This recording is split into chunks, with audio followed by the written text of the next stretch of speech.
contente de vous retrouver sur YouTube, ça fait longtemps. On se retrouve aujourd'hui avec le type de vidéo que je préfère regarder sur YouTube et qui répond à la question que vous me posez le plus, qui est est-ce que tu peux donner des idées de recettes végé, etc. parce que j'aimerais bien manger moins de viande mais je sais pas forcément quoi cuisiner et quoi manger.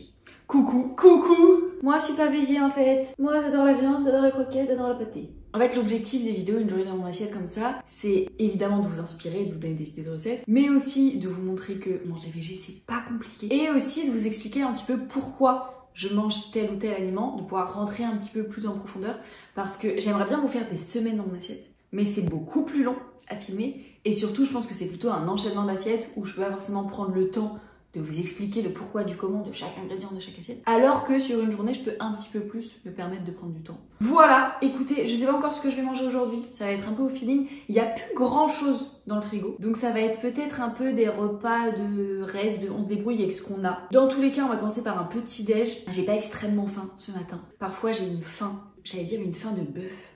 Pas du tout, une faim de loup. Et je me fais un bowl cake ou quelque chose de très gourmand, etc. Et parfois, là typiquement j'ai été au restaurant hier soir, donc en vrai j'ai pas très faim ce matin.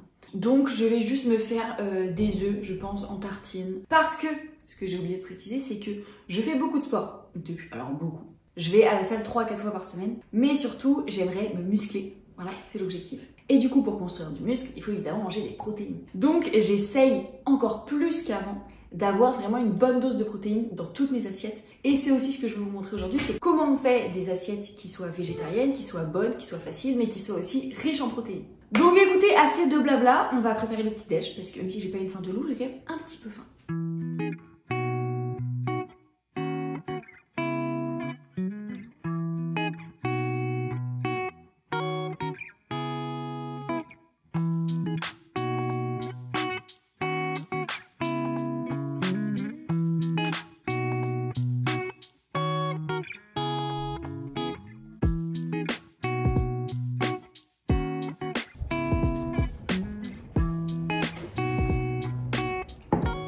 Voilà, comme vous pouvez le constater, on est vraiment sur un petit déj très basique. Pour que vous ayez un ordre d'idée, là, par tartine, on a environ 9 grammes de protéines. Donc ça veut dire qu'on en a 18 en tout dans l'assiette. Ce qui est déjà franchement pas mal pour un truc si simple et si rapide. J'ai oublié de préciser, mais à la maison, on est végé, mais on n'achète plus non plus de produits laitiers. Donc il nous reste que les œufs en protéines animales. Et du coup, si vous mangez encore du fromage, vous pouvez aussi ajouter à la place de la confiture ou en plus, un petit peu de cottage cheese ou de fromage frais par exemple, qui peut permettre d'ajouter encore quelques grammes de protéines et pour être à plus de 20 grammes dans votre assiette. Perso, j'adore le sucré salé de la confiture avec l'œuf, j'adore.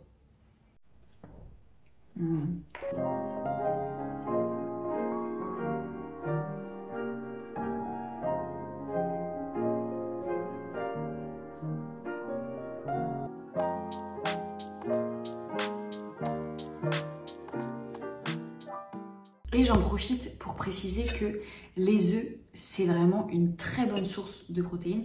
Déjà parce que, en vrai, ça se cuisine super vite de plein de manières différentes. Et dans chaque œuf, il y a environ 6 à 7 grammes de protéines, donc c'est un apport assez rapide. Mais au-delà de ça, c'est des protéines qu'on appelle complètes. C'est-à-dire qu'elles ont tous les acides aminés dont on a besoin, nous, pour former des protéines. Ce qui n'est pas le cas de toutes les protéines végétales, je vous en ai déjà parlé sur Instagram. Les protéines complètes, elles vont être dans le soja, dans le sarrasin et dans le quinoa. Sinon, tout ce qui est par exemple légumineuses, céréales, etc., elles vont pas avoir tous les acides aminés. Donc c'est pas grave en soi, attention. C'est juste que du coup, il va falloir équilibrer un petit peu dans sa journée pour être sûr d'avoir, avec les différents aliments qu'on mange, tous les acides aminés. Mais en gros, quand vous mangez des œufs, il n'y a même pas cette question à se poser parce que de base, il y a déjà tout dedans. Et en plus, il y a beaucoup de nutriments et de vitamines, notamment dans le jaune, qu'il est préférable de manger cru ou du moins coulant, c'est-à-dire éviter, ou en tout cas c'est pas la meilleure manière de les manger, les œufs durs. Parce que dans ce cas-là, le jaune est cuit et donc il perd quelques nutriments. Mais c'est plus intéressant du coup de manger le jaune coulant. Ne viens pas manger mon jaune coulant.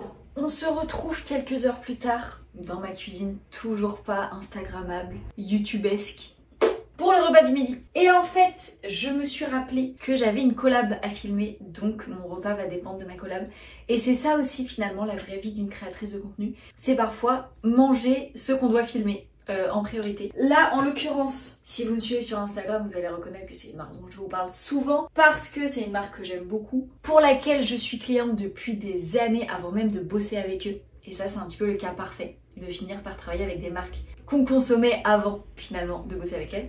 C'est la marque Planted, qui est une marque de silicarné que j'adore parce que je trouve qu'ils sont excellents. Et je dois filmer des stories. Ce n'est pas une collab sur YouTube parce que je fais pas de collab sur YouTube. Mais finalement c'est intéressant parce que je vais pouvoir encore et toujours vous donner mon avis sur les simili-carnets. Parce que je sais qu'il y a beaucoup de détracteurs de c'est des produits ultra transformés, etc.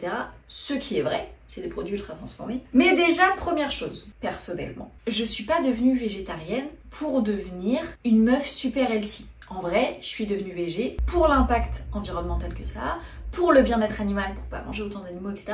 Mais pas tant pour avoir une alimentation beaucoup plus équilibrée, si on est très honnête. C'est-à-dire que quand j'étais omnivore, je mangeais des cordons bleus, je mangeais des nuggets, je mangeais des produits ultra transformés.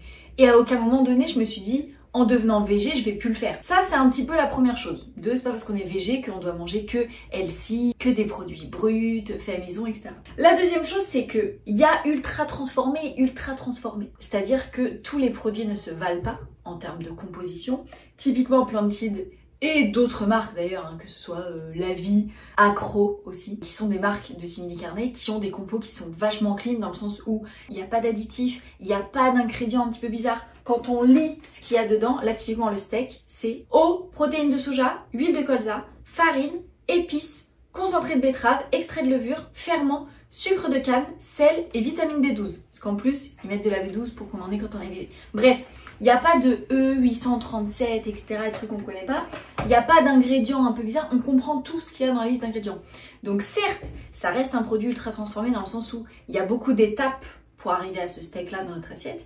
Mais ça ne veut pas forcément dire que c'est mauvais à consommer, si tant est qu'on n'en mange pas 8 par jour évidemment. Moi mon avis c'est que ce genre de produit c'est génial pour dépanner, pour se faire un petit kiff. Là typiquement le steak c'est un vrai kiff parce qu'il est délicieux. Moi de base j'aimais beaucoup la viande, donc pouvoir de temps en temps manger un steak c'est un kiff. Ça peut permettre aussi au début quand on est en transition, quand on est flexi, etc.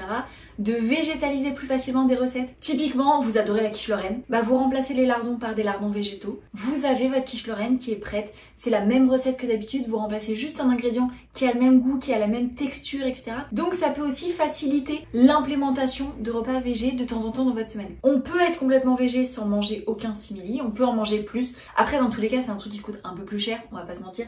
Là le steak il est à 4 € et quelques. Alors c'est pas plus cher que si vous allez acheter un tourne d'eau chez le boucher, mais c'est plus cher que si vous prenez du tofu ou des lentilles, c'est sûr. Donc il y a aussi une question de budget. Grosse intro pour vous expliquer tout ça. Mais tout ça pour dire que ce midi on va manger un steak. Et en plus, en termes de macros, on est sur 13 grammes de protéines au 100 grammes pour seulement 9,9 grammes de lipides. Donc en termes de ratio, on est très bon. Et en plus, il fait 120 grammes. Donc j'ai même j'ai 20 grammes de protéines globalement dans un steak. Donc c'est trop bien. On va faire cuire ça. Je parle beaucoup.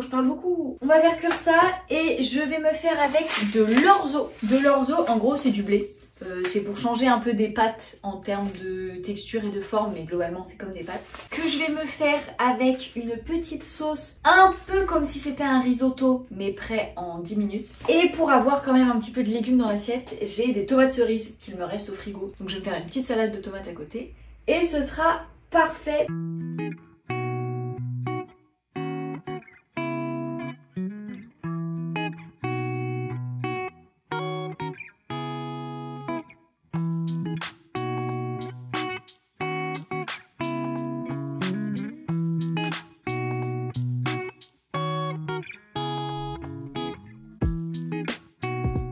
Écoutez, voilà, c'est vraiment une assiette rapide, mais en fait le midi, j'aime pas me mettre en cuisine pendant 100 ans, j'ai l'impression de perdre du temps, alors que le soir j'ai plaisir vraiment potentiellement à passer 1 heure en cuisine.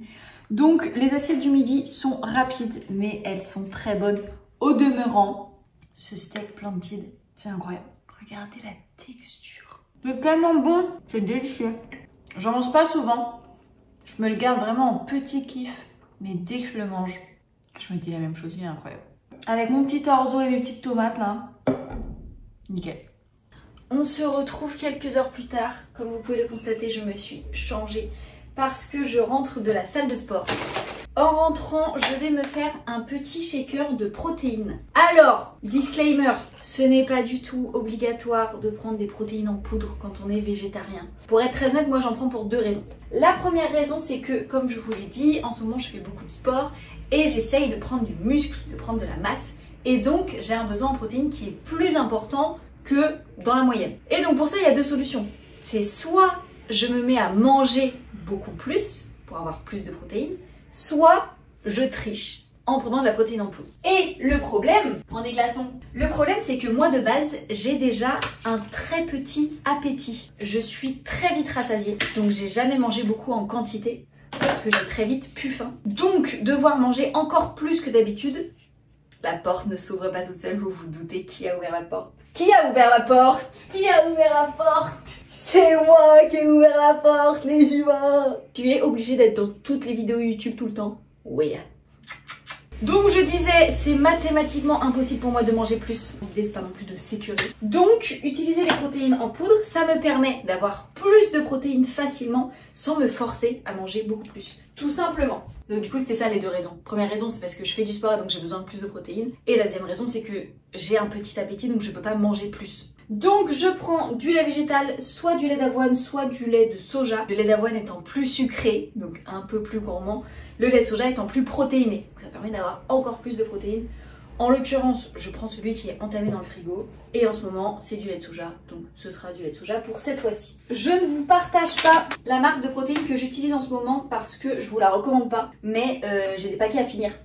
Donc je l'ai fini, mais je suis actuellement à la recherche d'une marque de protéines vegan pour quand j'aurai fini ce sachet là. Donc si vous avez des recos, n'hésitez pas à me laisser un commentaire. Et donc je mets simplement du lait, quelques glaçons pour que ce soit frais et des protéines en poudre. Donc c'est l'équivalent de environ 20 grammes de protéines. Et je shake très fort. À savoir que si vous avez le même souci que moi, c'est-à-dire avoir vraiment besoin de beaucoup de protéines et un petit appétit, les protéines en poudre, ça peut donc soit se boire en shaker comme ça, soit s'intégrer à plein de recettes, que ce soit dans des gâteaux, que ce soit dans des pancakes, que ce soit dans des smoothies, vous pouvez le mettre dans plein de choses. Et c'est pas obligé d'être une dose de 20 grammes, ça peut être juste une cuillère à soupe de temps en temps en plus dans vos préparations pour ajouter facilement quelques grammes de protéines. Donc là, je vais me boire ce shaker rapidement, je vais aller me doucher et ensuite ce sera l'heure du goûter. Parce que ça ne remplace pas un repas pour moi. Et en plus, j'ai préparé un gâteau hier. Donc je bois ça, je me douche et on se retrouve pour le goûter. C'est l'heure du goûter, mon gâteau préféré. Bon alors là, comme ça vous dit pas grand chose. Je vous aurais normalement partagé la recette déjà sur Instagram. C'est un gâteau à la courgette.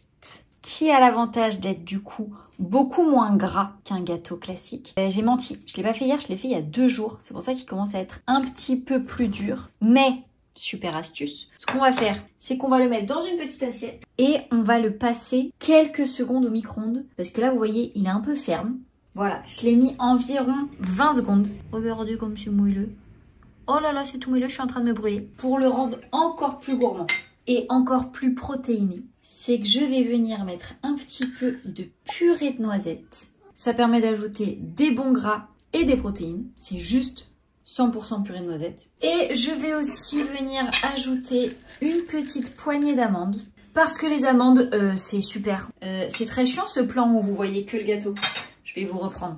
Je vous disais, les amandes, c'est vraiment super bon à intégrer à votre alimentation, que vous soyez végé ou non d'ailleurs. Parce que vraiment, il y a plein de bonnes choses dedans.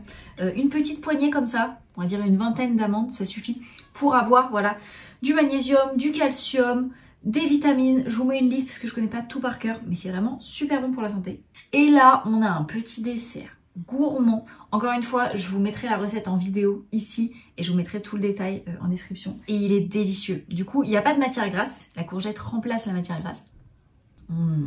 Il est 19 h. On se retrouve dans la cuisine où on va, pour la première fois de la journée, véritablement cuisiner. Parce que j'ai pas mal de légumes en fin de vie dans mon frigo. Ce qu'on va faire, c'est qu'on va tous les prendre. J'ai même une courgette entamée.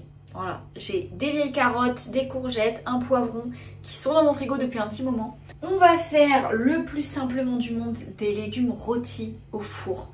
On va les couper grossièrement, on va les mettre avec de l'huile d'olive, des épices, du curcuma, du paprika fumé, du sel, du poivre, de l'ail. On va pas mettre de sel, on va mettre du bouillon de légumes à la place. On va mettre ça au four pendant une demi-heure et ce sera tout prêt. C'est vraiment le truc que je me fais régulièrement. parce que c'est rapide, ça permet d'avoir des légumes qui sont bons sans passer 1 heure en cuisine. C'est très facile aussi pour faire du meal prep, on fait une grosse quantité de légumes et comme ça on peut en avoir après pour toute la semaine à mettre dans des petites assiettes. Et typiquement ce soir c'est ce qu'on va faire une assiette composée avec plein de petites choses dedans, des protéines, des fibres, des glucides, des lipides, il y aura plein de choses. Et c'est, je pense, le type d'assiette que je mange la moitié du temps. Des assiettes composées avec plein de trucs dedans, que soit je fais en meal prep, soit je fais un peu sur le moment.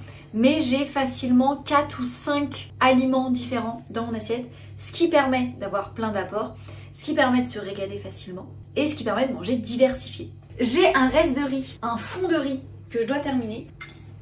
Hier, je me suis fait un houmous maison. C'est vraiment d'une simplicité déconcertante à faire. C'est beaucoup plus économique que de l'acheter. Vous pouvez le batch cooker. Là, je fais un gros pot comme ça, j'en aurai pour plusieurs jours.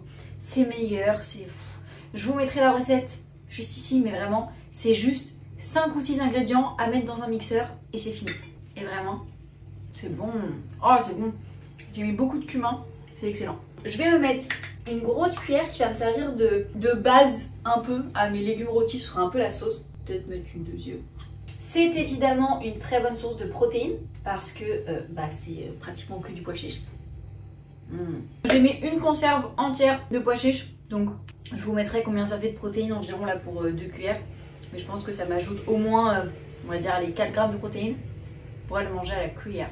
Ensuite on va se mettre nos légumes. Quoi? Tu veux des légumes? Non.